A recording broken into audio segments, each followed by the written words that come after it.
Olá, prosperidade. Esse é o tema que nós queremos abordar no dia de hoje. Lembrando que hoje é aí a nossa quarta Casa de Paz. Nós temos aí pelo menos 18 Casas de Paz acontecendo aí nas nossas igrejas, né?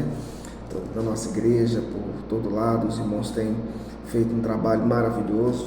E hoje nós vamos estar falando sobre prosperidade. E também vamos falar um pouco de perseverança.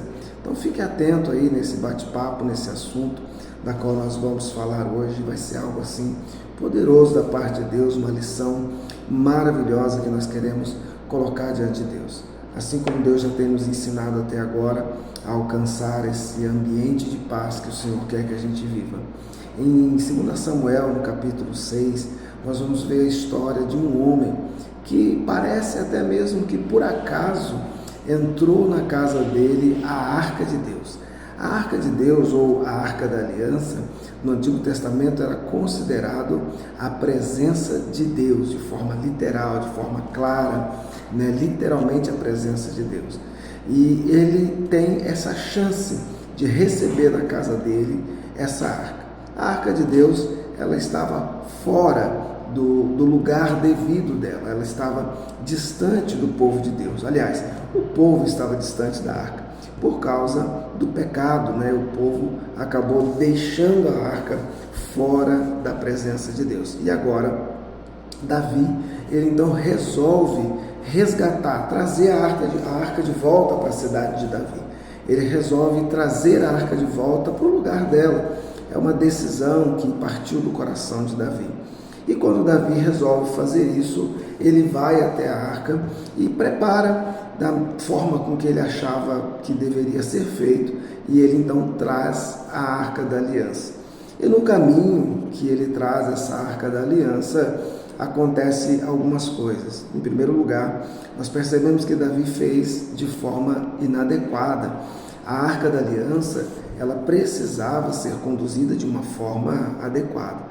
E aí no processo acontece algo, e a Arca da Aliança, ao invés de ir para o lugar que Davi havia propositado inicialmente, acabou indo para a casa de Obed-Edom. Lá em 2 Samuel, no capítulo 6, no versículo 10, a Bíblia vai dizer o seguinte: E não quis Davi retirar para junto de si a arca do Senhor, a cidade de Davi, mas Davi a fez levar à casa de Obed-Edom, o giteu. Versículo 11. E ficou a arca do Senhor na casa de Obed-Edom, o giteu, 3 meses. E abençoou o Senhor a Obed-Edom e toda a sua casa. Então avisaram a Davi, versículo 12 eu estou lendo agora, dizendo: abençoou o Senhor a casa de Obed-Edom e tudo quanto ele tinha na sua casa, por causa da arca de Deus. Olha que interessante. E foi, pois, Davi e trouxe a arca de Deus para cima da casa de Obed-Edom e a cidade, para a cidade de Davi, com muita alegria. Quando a gente lê o começo desse texto, nós vamos observar que Davi, ele se preparou com muita alegria lá no início para trazer a arca. Trouxe músicos, instrumentos e fez uma grande festa. Preparou um carro de boi e colocou sobre o carro de boi a Arca da Aliança. E assim ele resolveu conduzir a Arca da Aliança. Mas nós descobrimos aqui que algumas coisas elas podem dar errado, mesmo quando a nossa boa vontade é colocada em prática. E nós vamos ter algumas lições para aprender, pelo menos 5 lições para a gente aprender hoje, 4 ou 5 lições, para que a gente possa entender essa questão da prosperidade. Primeiro, vamos falar de 4 lições que nós aprendemos nesse texto, para que possamos aplicar em nossa vida e adquirir essa prosperidade que Obed-Edom acabou recebendo em sua casa. Quando nós olhamos para o texto bíblico, do versículo 10, nós vamos ver, que a arca, ela iria por um caminho, mas então ela vai para a casa de Obed-Edom, porque Davi tomou essa decisão no meio do caminho. E aí a gente vai aprender o primeiro princípio, que é a prosperidade de Deus em nossas vidas sempre será fruto das nossas decisões. Ou seja, a arca do Senhor, ela deveria ser levada de uma forma diferente da qual ela foi levada.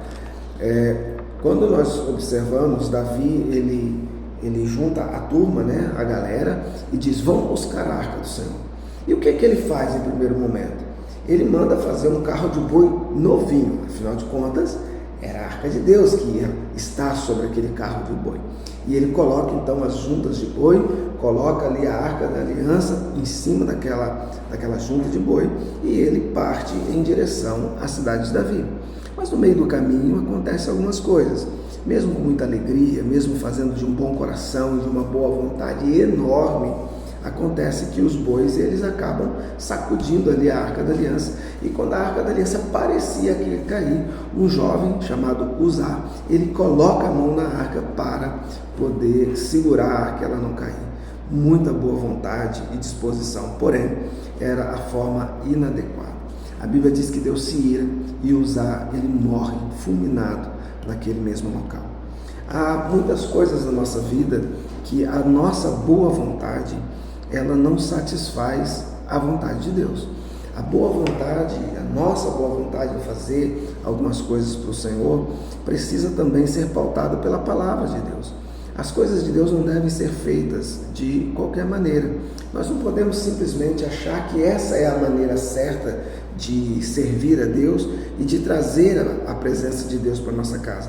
Nós precisamos entender como que a palavra de Deus diz que deve ser feito. Davi, ele não observou a palavra de Deus, e isso foi um erro gravíssimo, que trouxe muita tristeza para ele.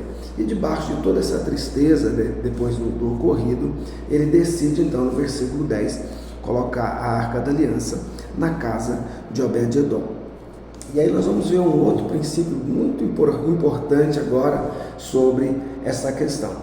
A prosperidade depende de levarmos as coisas de Deus a sério. Olha que interessante. A Bíblia diz que a arca de Deus ficou na casa, a arca de Deus ficou na casa de Obed-edom e por 3 meses. E Deus abençoou a casa deste homem. O que nós entendemos? Que a bênção de Deus, ela veio na casa dele porque ele fez diferente de Davi. Ele sabia da história, ele conhecia a palavra. Davi também conhecia, mas Davi decidiu não fazer conforme a palavra.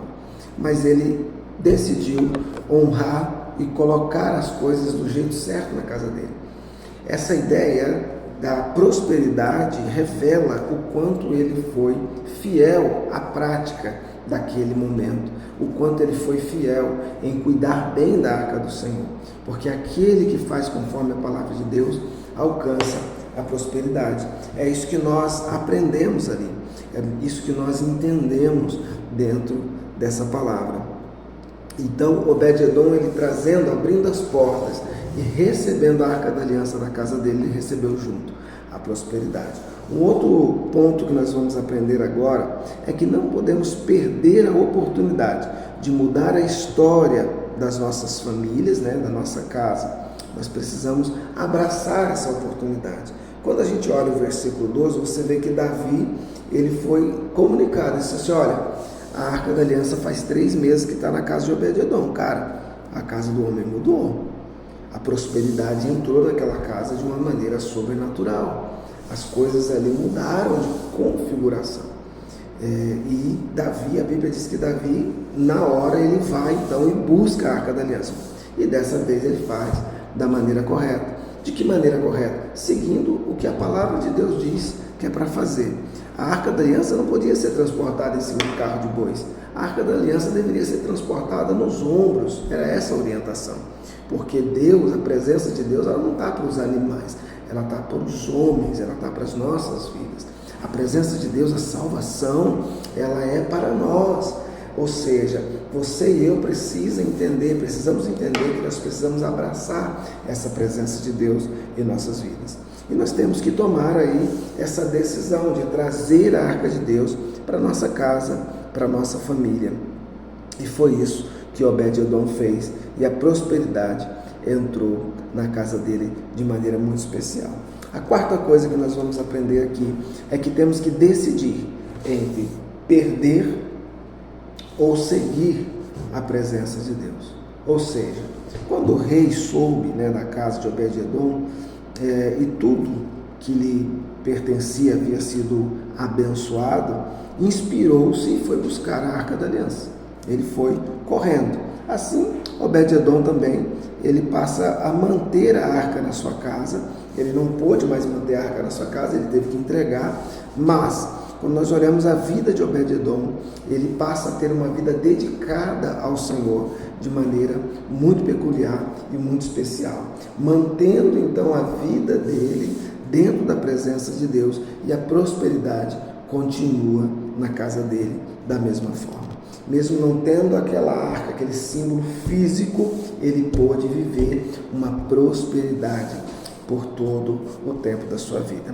Então, o que eu quero dizer para você é que eu e você precisamos entender esse processo. E aí entra uma outra questão muito poderosa. Primeiro, será que Deus já mudou a sua história de vida, nesses dias, assim como mudou na casa de Obed-Edom? Será que o Senhor já prosperou na sua casa, conforme Ele fez na casa de Obed-Edom? Nós estamos aí no 4º dia dessa campanha tão poderosa, e eu tenho certeza que Deus já fez algumas coisas na sua vida. E isso é só o começo de tudo aquilo que Ele pretende e deseja fazer por você. Mas você precisa perseverar, você precisa manter essa perseverança diante da presença dEle. Por 2 motivos. Primeiro, pelo amor grandioso que você tem pelo Senhor e o que você deseja de bênção para a sua casa. E uma outra coisa muito importante que eu e você precisamos entender. Nesse processo, o valente, o inimigo, que achava que era o dono da sua casa, que achava que comandava áreas da sua vida, ele perdeu espaço, porque você abriu as portas para receber a presença de Deus, a arca de Deus na sua casa. Ele perdeu espaço, ele teve que sair, ele teve que fugir. E a Bíblia, ela vai dizer algo muito importante também, e eu quero trazer isso para o teu coração, que está lá em Lucas 11, no versículo 24 e 25, que diz assim: olha, quando o espírito imundo tem saído do homem ou da casa, anda por lugares secos, buscando repouso, em outros lugares, e não achando, diz, tornarei a minha casa de onde saí. Ele acha que ele é o dono, e chegando acha varrida e adornada, ou seja, ele volta e vê a casa limpa, varrida, adornada, organizadinha.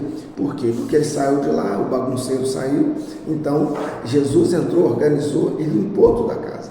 E então vai e leva consigo outros 7 espíritos piores. Olha que coisa terrível, meu Deus do céu, piores do que ele, e entrando habitam ali. E o último estado deste homem ou dessa casa, passa a ser aí pior do que o primeiro. Então, olha que interessante que eu quero dizer para você.